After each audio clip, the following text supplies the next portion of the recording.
வணக்கம். சலாம் மலேசிய மடானி ஆர்டிஎம் தமிழ் செய்திகள் உங்களுக்காக உங்களுடன் நான் புன் ஷியோங் பிரேம். இன்றைய தலைப்புச் செய்திகள். உதவித்தொகையை ரொக்கமாக வழங்கும் அணுகுமுறை பரிசீலிக்கப்படுவதாக பிரதமர் அறிவிப்பு.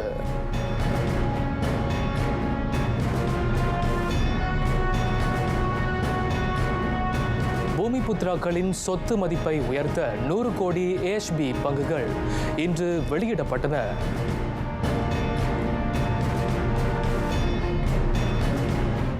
இந்திய தொழில் முனைவோர் மேம்பாட்டுக்காக 4 கோடி ரிங்கேட் அரசு உதவி.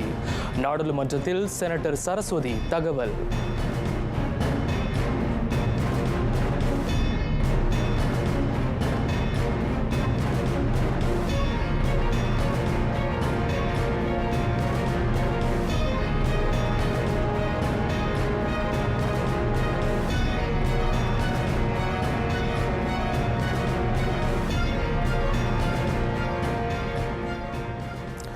சொத்துடைமையில் பூமிபுத்ராக்களை செழிக்கச் செய்யும் முனைப்பு.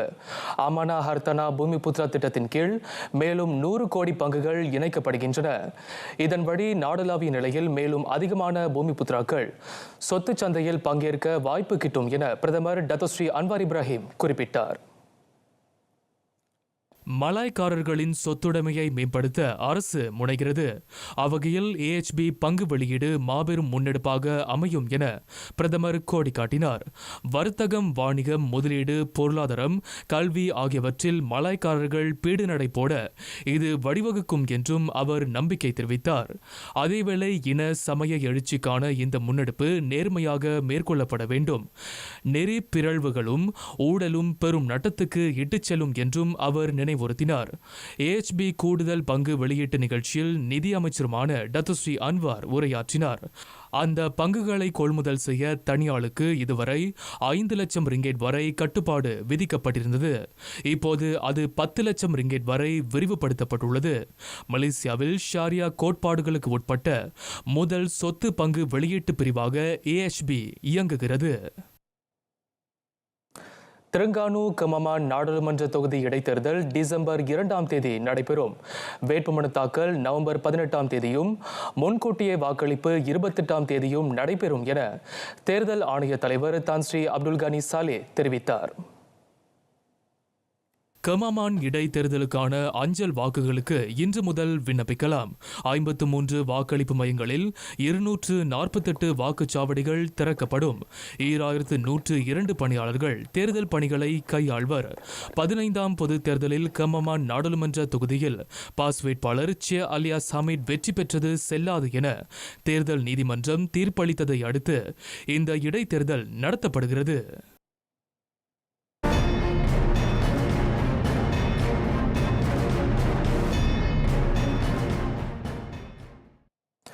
மக்களுக்கு உதவித்தொகையை ரொக்கமாக வழங்கும் நடைமுறை விரயத்தை தடுக்கும் அந்த அணுகுமுறை பரிசீலிக்கப்படுகிறது. ஆயினும் குறிப்பிட்ட விவகாரங்களுக்கு மட்டுமே அது பயன்படுத்தப்படும் என்றும் பிரதமர் இன்றைய மக்களவையில் தெளிவுபடுத்தினார். கோழி, முட்டை போன்றவற்றுக்கு விலையை குறைப்பதில் உதவித்தொகை வழங்கப்படுகிறது. அவை தவிர்த்து ஏனைய சில பொருள்களுக்கு உதவித்தொகையை பயனர்கள் பொருளக கணக்கில் சேர்க்கும் நடைமுறை பயன்படுத்தப்படலாம் என பிரதமர் விவரித்தார். இன்றியமையா பொருள்களுக்கு அரசு வழங்கும் உதவித்தொகையை பெரும் செல்வந்தர்களும் மலேசியாவில் வாழும் அந்நிய நாட்டவரும் அனுபவிக்க நேரிடுகிறது. நேரடி ரொக்க அணுகுமுறை அவற்றை தடுத்து உரியவர் மட்டுமே பயனுற வழிவகுக்கும் என டத்தோஸ்ரீ அன்வார் விவரித்தார். இவ்வேளையில் உரிமையுடையோர் மட்டுமே உதவித்தொகையை அனுபவிப்பதை உறுதி செய்யவே கோழி, முட்டைக்கான சந்தை விலையை மிதக்கவிட அரசு முடிவெடுத்ததாக பிரதமர் விளக்கினார். கோழி, முட்டைக்கு உதவித்தொகை வழங்க மட்டும் அரசு கடந்த ஆண்டு 3700 கோடி ரிங்கெட்டை செலவிட்டது. அதனை அந்நிய நாட்டவரும் பெரும் செல்வந்தர்களும் அனுபவித்திருப்பதை டத்தோஸ்ரீ அன்வார் சுட்டினார். 3 கோடியே 98 லட்சம் ரிங்கேட் இந்திய தொழில் முனைவோர் மேம்பாட்டு திட்டத்தின் கீழ் 1630 தொழில் முனைவோருக்கு பகிர்ந்தளிக்கப்பட்ட நிதி. அது அதிகமான இந்தியர்கள் வணிகத்தில் கால் பதிக்க அந்த நிதி ஒதுக்கீடு ஊக்குவிக்கும் என தொழில் முனைவோர் மேம்பாடு கூட்டுறவு துணை அமைச்சர் சரஸ்வதி கந்தசாமி நம்பிக்கை தெரிவித்தார். 2023 வரவு செலவு திட்டத்தில் தெக்கோன் நேஷனல் கடனுதவி திட்டத்திற்கு 43 கோடி ரிங்கேட் ஒதுக்கப்பட்டது. அதில் 30 கோடி ரிங்கேட் மலாய்க்காரர்களுக்கு ஒதுக்கப்பட்ட வேளை 3 கோடி ரிங்கேட் இந்தியர்களுக்கு ஒதுக்கப்பட்டதை துணை அமைச்சர் சுட்டினார். மதானி பொருளாதார ஒதுக்கீட்டில் மேலும் 10 லட்சம் ரிங்கேட் அதில் சேர்க்கப்பட்டது. 2023 செப்டம்பர் வரை 76 கோடியே 49 லட்சத்து 70,000 ரிங்கேட் மதிப்பிலான கடனுதவி தெக்கோன் நேஷனல் வாயிலாக 36,333 பூமிபுத்ரா தொழில் முனைவோருக்கு வழங்கப்பட்டது. கடனுதவிக்கான தேவையை நிறைவு செய்யும் பொருட்டு நிறுவனத்தின் உள்நிதியும் பயன்படுத்தப்பட்டதை செனட்டர் சரஸ்வதி இன்றைய மக்களவையில் விவரித்தார்.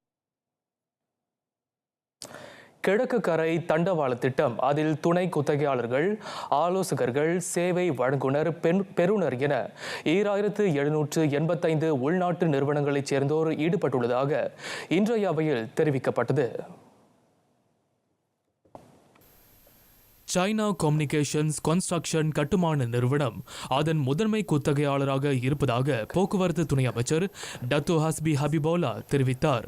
கடந்த ஆகஸ்ட் வரை அத்தனை நிறுவனங்கள் ECRL திட்டத்தில் கைகோர்த்துள்ளன. கடந்த ஆகஸ்ட் வரை தண்டவாள கட்டுமான பணிகள் 50.29 விழுக்காடு நிறைவடைந்தன. தூண்கள், நிலையங்கள், தடங்கள் அமைக்கும் பணிகள் இவ்வாண்டு தீவிரம் காணும். இன்றைய மக்களவை கேள்வி அங்கத்தில் டத்தோ ஹஸ்பி இந்த தகவலை வெளியிட்டார்.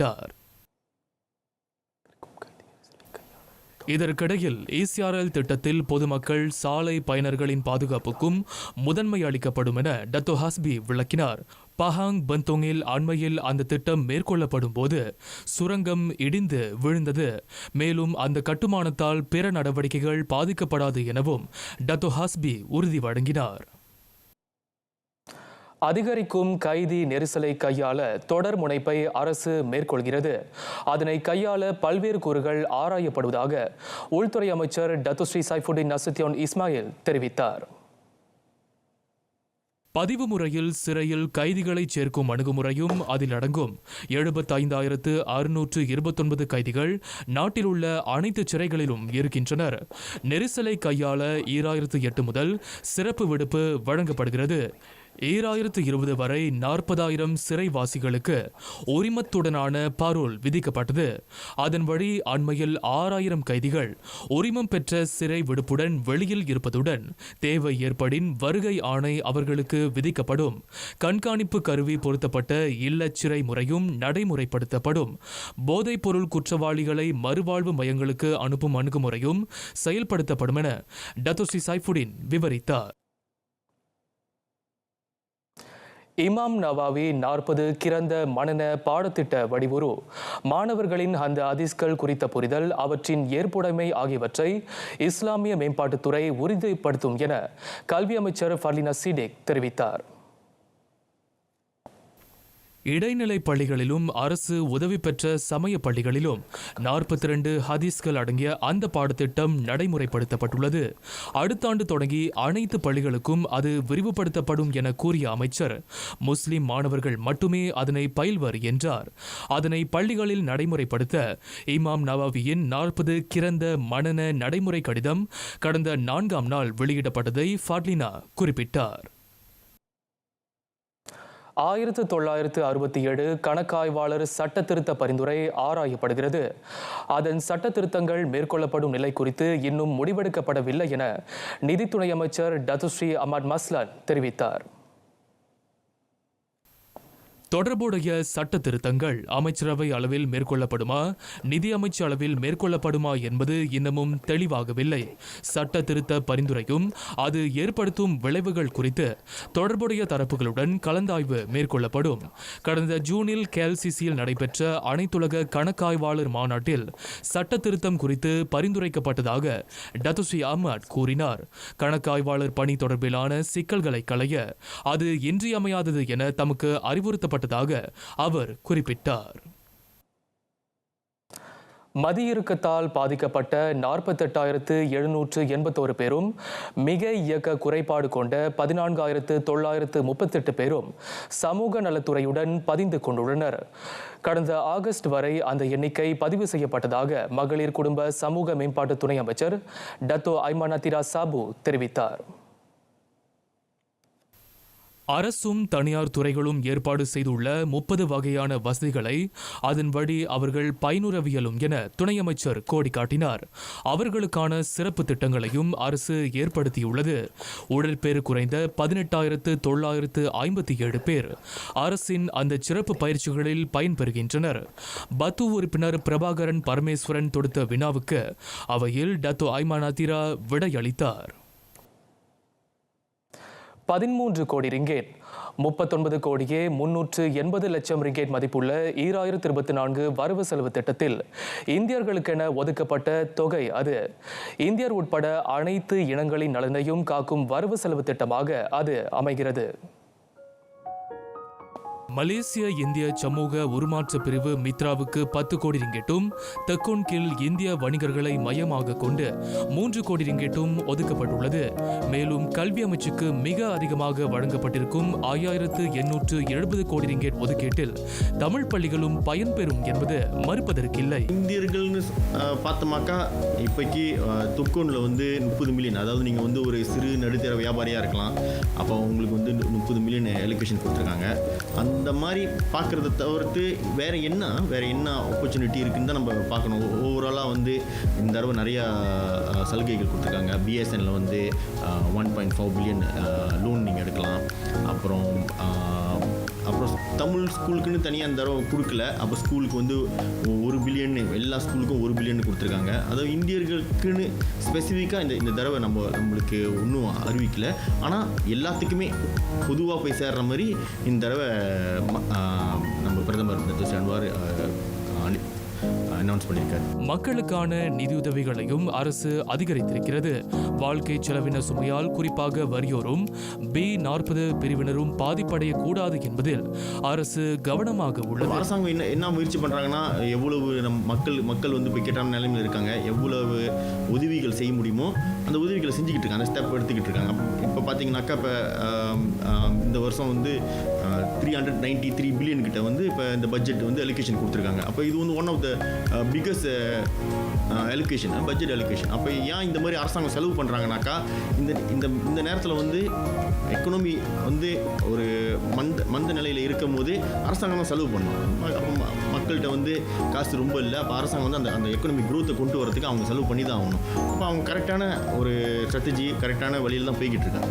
உலக பொருளாதார மந்த நிலையால் ஏற்படும் தாக்கத்தை காக்கக்கூடிய கேடயமாக அடுத்த ஆண்டுக்கான வரவு செலவு திட்டம் விளங்கும். மலேசியர்கள் மத்தியில் பணப்புழக்கத்தை அதிகரிக்கும் நோக்கத்தையும் வரலாற்றில் அதிக ஒதுக்கீட்டை கொண்ட அந்த வரவு செலவு திட்டம் கொண்டிருக்கிறது.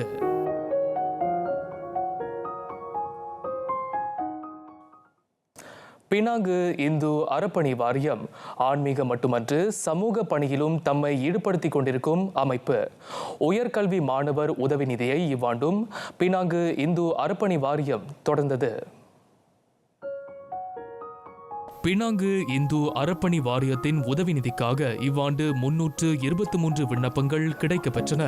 அவற்றுள் நிபந்தனைக்கு உட்பட்ட 318 மாணவர்களுக்கு மொத்தம் 3,76,250 ரிங்கேட் பகிர்ந்தளிக்கப்பட்டது.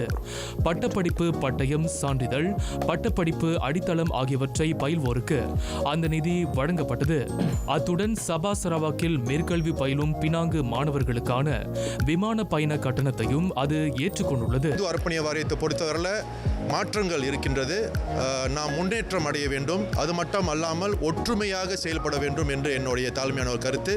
வரக்கூடிய காலகட்டத்தில் நாம் அனைவரும் ஒன்றாக இணைந்து மேற்கொண்டு சிறப்பாக செயல்பட்டு மக்களுக்கு நன்மைகள் செய்ய வேண்டும். ஒருமைப்பாட்டு அரசாங்கத்தின் கீழ் மாய்காவும் இம்முறை பினாங்கு இந்து அறப்பணி வாரியத்துக்கு தமது பங்களிப்பை தந்தது. நிறைய மாணவர்கள் வந்து இந்த மானியத்தின் மூலியமாக நிறைய நன்மைகள் அடைய முடியும். இந்த வேலையில் வந்து YB ராயர் அவர்களுக்கும் நன்றி. அது மட்டும் இல்லாமல் இன்றைக்கு வந்து CM வந்து அதிகமாக தொகை கொடுக்கறதாக அறிவிச்சிருக்கிறாரு. அவருக்கும் வந்து இந்த வேலையில் நன்றி. குறிப்பாக பினாங் மாநிலத்தில் உள்ள மாணவர்களுக்கு இது நிறைய பல விதத்தில் வந்து இது நன்மை அடையும். மாணவர்கள் உயர்கல்வி மேற்கொள்வதற்கான நிதிச்சுமையை இது பேரளவில் குறைக்கிறது. ரொம்ப உதவிகரமான ஒரு இனிஷியேட்டிவாக இருக்குது பினாங் ஹிந்து என்டர்மெண்ட் போர்ட்லேருந்து. ஆக்சுவலி குவைட் அப்ரிஷியேட்டிவ்லாம். ஸோ இந்த மாதிரி இன்னும் மேற்கொண்டு எங்களை மாதிரி ஸ்டூடெண்ட்ஸ்க்கு இந்த மாதிரி மேலும் உதவி செஞ்சால் அது எங்களுக்கு வந்து ரொம்ப உதவிகரமாக இருக்கும். பேரண்ட்ஸோட பர்டன் குறையும். அப்புறம் அவங்களுக்கு எனக்கு வந்து ஹெல்ப்ஃபுல்லாக இருக்கும். மாநிலத்தைச் சேர்ந்த மேலும் அதிகமான மாணவர்கள் உயர்கல்வி பயில பினாங்கு இந்து அறப்பணி வாரியம் தூண்டுகோலாக விளங்கும் என ஜெலுத்தோங் நாடாளுமன்ற உறுப்பினருமான RSN ராயர் உறுதியளித்தார். ஸ்லாங்கூரில் வறுமையை ஒழிக்க மாநில அரசு தொடர் முனைப்புகளை மேற்கொண்டு வருகிறது. அவ்வகையில் இந்திய தொழில் முனைவோரின் பொருளாதார நிலையை மேம்படுத்தும் நோக்கில் இன்று IC திட்டத்தின் கீழ் 20 பேர் உதவிப் பொருட்களை பெற்றுக்கொண்டனர். கடந்த ஆண்டு மே மாதம் தொடங்கி மாநிலத்தின் 9 மாவட்டங்களிலும் பரிவுமிக்க ஸ்லாங்கூர் உதவி திட்டங்கள் விரிவுபடுத்தப்பட்டு வருகின்றன. கோலாலங்காட் மாவட்டத்தைச் சேர்ந்த 90 பேருக்கு வறுமை ஒழிப்பு திட்டத்தின் கீழ் மாநில ஆட்சிக்குழு உறுப்பினர் V. பாப்பாராயுடு உதவிகளை எடுத்து வழங்கினார். ஏறக்குறைய இந்த திட்டம் வழி நம்ம செலவு பண்ணுற அமௌண்ட் பார்த்தீங்கன்னா 1.3 மில்லியன் ஃபார் ஐசிட் and then 2 million for blueprint. Blueprint எல்லாத்துக்கும் நம்ம கொடுக்குறோம். இப்போ நீங்கள் பார்த்தீங்கன்னா பொருட்கள் நிறைய இருக்குது இந்த இடத்துல இந்த கொடுக்குறோம். அதே மாதிரி ஐசிட் குறிப்பாக இந்திய சமுதாயத்திற்காக நம்ம ஒதுக்கப்பட்ட நிதியிலேருந்து இந்த இந்த உதவித்தொகை இந்த உதவி பொருட்கள் நம்ம கொடுக்குறோம். சுடர் விளக்காயினும் துண்டுகோல் வேணும்னு சொல்லுவாங்க. ரொம்ப பேர் நம்ம இளையோர்கள் என்ன பண்ணுவாங்கன்னா வியாபாரம் அந்த துடிப்பு இருக்குது, அவங்கள்ட்ட போதுமான பொருளாதாரம் பொருளுதவி இல்லாமல் இருக்கும். இது கடன் இல்லை, இது நம்ம கொடுக்குறது தெரியுங்களா. ஸோ இது வச்சு அவங்களுக்கு பர்டனாக இருக்காது. பிகாஸ் நார்மலி அந்த பொருள் வாங்குறது அந்த 10,000 லோன் எடுத்தாங்கன்னா அவங்க மந்த்லி கமிட்மெண்ட் இருக்கும், லோன் கட்டணும். இது அப்படி இல்லை. ஸ்லாங்கூர் மாநிலம் நம்ம பிரத்யோகமாக அந்த சம்மந்தப்பட்ட அவர்களை தேடி நம்ம போயிட்டு அந்த கொடுக்கறதுனால அவங்க வாழ்க்கையில் மென்மேலும் முன்னேற முடியும் ஈஸியாக. மக்களின் குறிப்பாக இந்திய தொழில் முனைவோரின் நலன் கருதி உதவிகளை வழங்கும் மாநில அரசின் கடப்பாடு குறித்து பலர் மனநிறைவு தெரிவித்தனர். நான் பிரிண்டிங் பிஸ்னஸில் இருக்கிறதுனால எனக்கு இன்னைக்கு ஹீட் ப்ரெஸ்லேருந்து சப்ளிமேஷன் பிரிண்டிங் செய்கிற மிஷின் எல்லாம் ஒரு கம்ப்ளீட் செட்டாக ஒரு ஒர்த் டு 8,000 ப்ளஸ் ஒர்த் உள்ள மிஷின்லாம் கொடுத்தாங்க. ஸ்லாங்கூர் அரசாங்கத்தில் நிறையா உதவி இருக்குது. ஆனால் நம்ம மக்கள் அதை போயிட்டு தேட மாட்டேங்கிறாங்க. ஏன்னா நான் 2-3 இதுக்கு போயிருக்கேன். பார்த்தீங்கன்னா 70 பேர்த்தில் 4 பேர் இந்தியன்ஸ், 70 பேர்த்தில் 2 பேர் இந்தியன்ஸ், அந்த மாதிரி தான் இருந்திருக்கும். நான் ஃபோட்டோகிராஃபி துறையில் இருக்கேன். ஸோ இன்றைக்கி எனக்கு Canon RP அது லேட்டஸ்ட் மாடல் ஸ்லாங்கூர் அரசாங்கத்தால் கொடுக்கப்பட்டுச்சு எனக்கு. ஸோ இந்த உதவி எனக்கு எப்படி இருக்குன்னா ரொம்ப ஹாப்பியாக இருக்குது. ஸோ சந்தோஷமாக இருக்குது. ஸோ மேலும் மேலும் ஸ்லாங்கூர் அரசாங்கம் இந்தமாரி உதவி சிறு தொழில் செய்கிற எங்களுக்கு மாரி ஆளுங்களுக்கு அவங்க வியாபாரம் உதவி பண்ணாங்கன்னா ரொம்ப சிறப்பாக இருக்கும். நான் வியாபாரத்துறையில் இருக்கிறேன். ஒரு 6 வருஷ காலமாக வியாபாரத்துறையில் இருக்கேன். இன்றைக்கி ப்ளூ பிரிண்ட் மூலயமா எனக்கு இலவசமாக 4 பொருட்கள் கிடச்சிச்சு. ரொம்ப உதவியாக தான் இருக்கும். ஏன்னா இதெல்லாம் நான் எப்பயோ வாங்கணும்னு நினச்ச ஒரு பொருள். ஆனால் ஒரே பிரச்சனை என்னென்னா பணப்பிரச்சனை தான். அதனால் நம்ம இது மூலிமா நான் போய்ட்டு அவங்கக்கிட்ட உதவி நாடும்போது அப்போ அவங்க உங்களுக்கு என்ன வேணுன்ற கேட்டப்போ அப்போ நான் இந்த பொருட்களை நான் அவங்களுக்கு வரிசைப்படுத்தி கொடுத்தேன். அப்போ எனக்கு தேவையான பொருட்களை அவங்க 4 பொருள் அவங்க கொடுத்துட்டாங்க. நான் வியாபாரம்னா ஆடு மாடு வளர்க்குறோம். ஸோ முக்கால்வாசி செய்யறதுனா ஆடு வியாபாரம் தான். எனக்கு பொருள் கிடச்சா அந்த ஆடு புல் அரைக்கிற மிஷினு கிடச்சிது. முன்னெல்லாம் கத்தியில் வெட்டி போடுவோம். இப்போ மிஷின் இருக்குன்னா ஈஸியாக இருக்கும் கொஞ்சம் அரைக்கிறதுக்கு. புல்லும் வேஸ்ட்டாக போகாது. இந்த மிஷின் இருக்கிறதுனால இன்னும் கொஞ்சம் கூட வளர்க்கலாம் ஆடு மாடுங்க. தீனியும் நல்லா தாராளமாக போடலாம். கொஞ்சம் எனக்கு ஈஸியாக இருக்கும் அந்த இதுக்கு. கடந்த 2008ஆம் ஆண்டு தொடங்கிய ஸ்லாங்கூர் அரசின் இந்த முயற்சி தொடர்ந்து மேற்கொள்ளப்படும் என பாப்பாராயுடு உறுதியளித்தார். இந்நிலையில் B40 பிரிவை சார்ந்த ஸ்லாங்கூர் இந்திய குடும்பங்களுக்கான தீப திருநாள் பற்றுச்சீட்டு 200 ரிங்கிட்டாக அதிகரிக்கப்படுகிறது. இம்முறை 22,000 தீப திருநாள் பற்றுச்சீட்டுகள் இம்மாநிலத்தில் உள்ள அனைத்து தொகுதிகளுக்கும் வழங்கப்படும். 44 லட்சம் ரிங்கிட்டை அது உட்படுத்தியிருக்கிறது. உங்களுடைய சட்டமன்ற அலுவலகத்தில் நீங்கள் போய் நீங்கள் பதிவு பெறணும். இந்த பதிவு பெறதுக்கு நீங்கள் பார்த்தீங்கன்னா உங்களுடைய குடும்ப வருமானம் 3,000 ரிங்கேட் மேலே போகாமல் இருக்கணும். முன்றை 2,000 ரிங்கேட் இப்போ கொஞ்சம் ஏற்றிருக்கும், 3,000 ரிங்கேட்டாக ஏற்றிருக்கும். அடுத்து நீங்கள் ஸ்லாங்கூர் மாநில வாக்காளர்களாக இருப்பது மிக மிக முக்கியம். இதுதான் முக்கியம் பாருங்களேன், அதை பார்த்துங்க.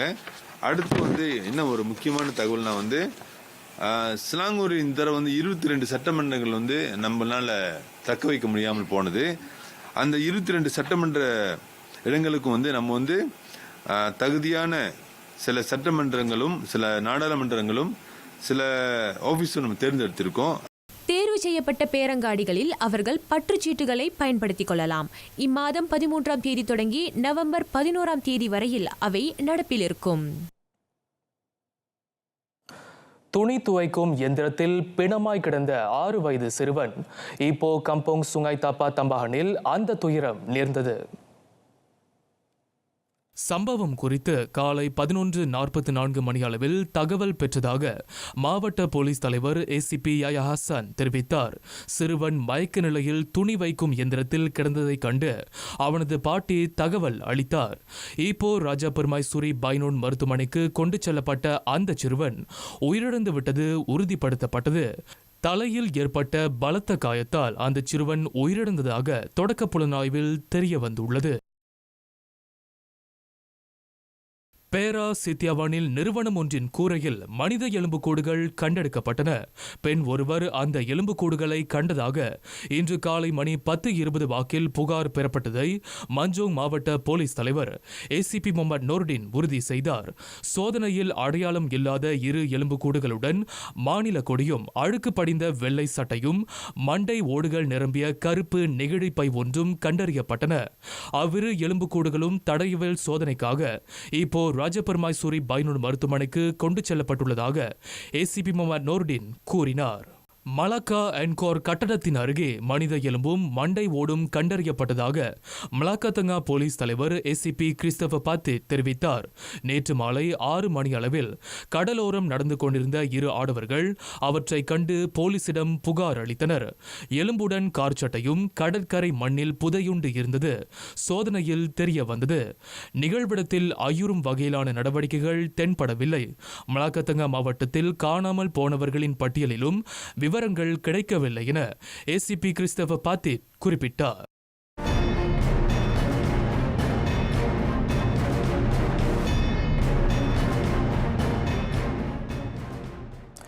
காசா தீபகற்பத்தில் சண்டை நிறுத்தத்தை வலியுறுத்தி ஐநா பாதுகாப்பு மன்றத்தில் ரஷ்யா கொண்டு வந்த தீர்மானம் தோல்வியில் முடிந்தது.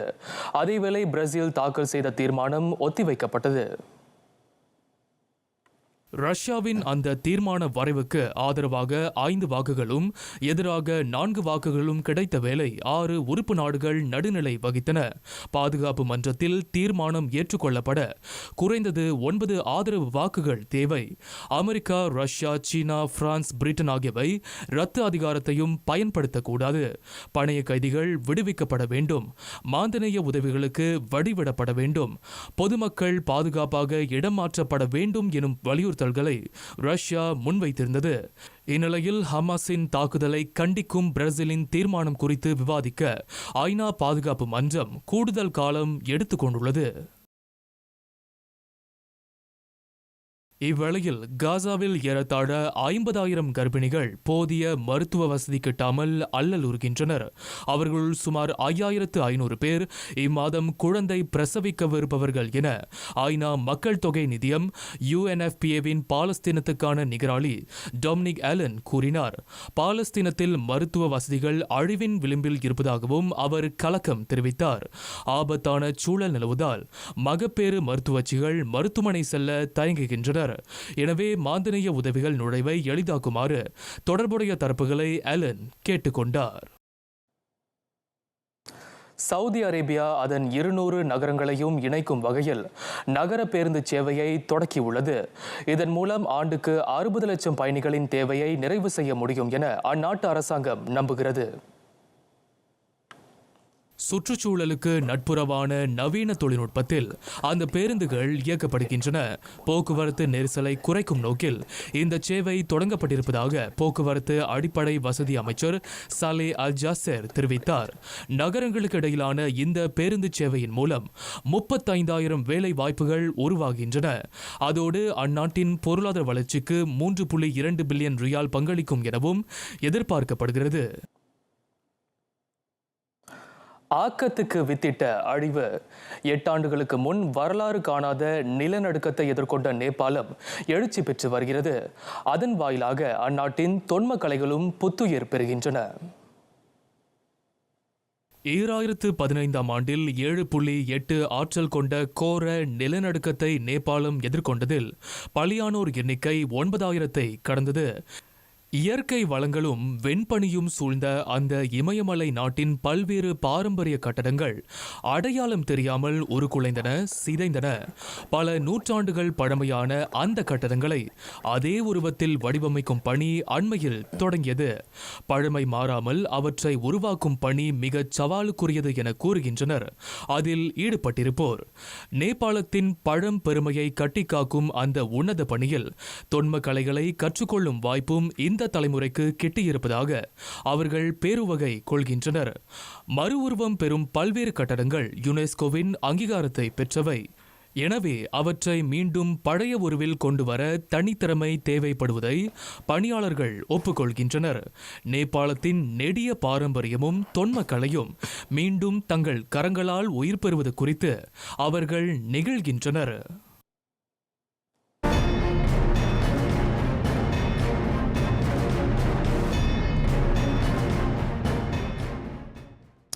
மாற்றுத்திறனாளி வீரர்களுக்கான மேற்கோள் மையம் அதனை அமைப்பதற்கான முயற்சியில் இளைஞர் விளையாட்டு அமைச்சு ஈடுபட்டிருக்கிறது.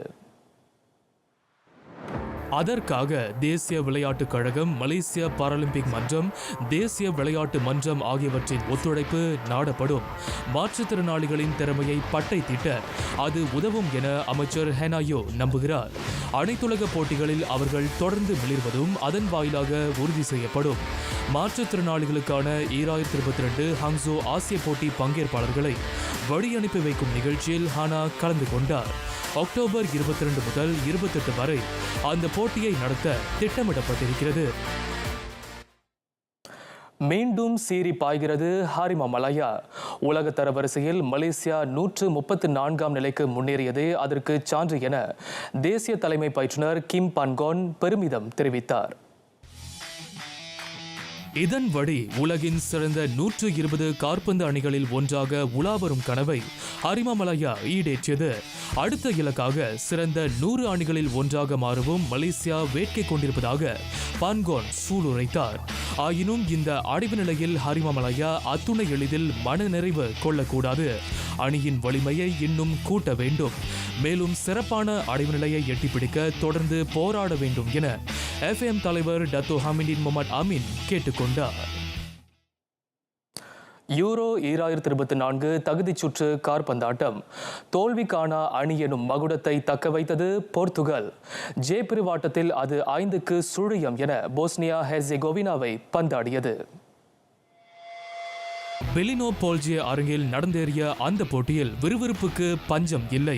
ஆட்டத்தின் 5வது நிமிடத்திலேயே பெனால்டி மூலம் 2 கோல்களை புகுத்தினார் கிறிஸ்டியானோ ரொனால்டோ. மேலும் ஒரு கோலை 20வது நிமிடத்தில் ஜாவோ ஃபெலிக்ஸ் பெற்று தந்தார். எஞ்சிய 3 கோல்களை Bruno Fernandes, Joao Cancelo, Joao Felix ஆகியோர் புகுத்தினர். முன்கூட்டியே இறுதிச் சுற்றுக்கு முன்னேறியிருக்கும் போர்த்துகல் ஸ்லோவாக்கியாவுடன் ஜே பிரிவில் இடம்பெற்றுள்ளது.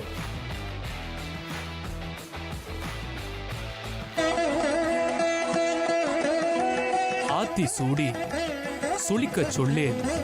பிறர் நோகும்படி பேசுதல் வெறுப்பையும் சினத்தையும் உண்டாக்கும். ஆதலால் நயம்பட பேசுமாறு அறிவுறுத்துகிறார் பெரும் புலவர் அவ்வை. நிறைவடைகின்றன RTM தமிழ் செய்திகள். எங்களோடு இணைந்ததற்கு நன்றி.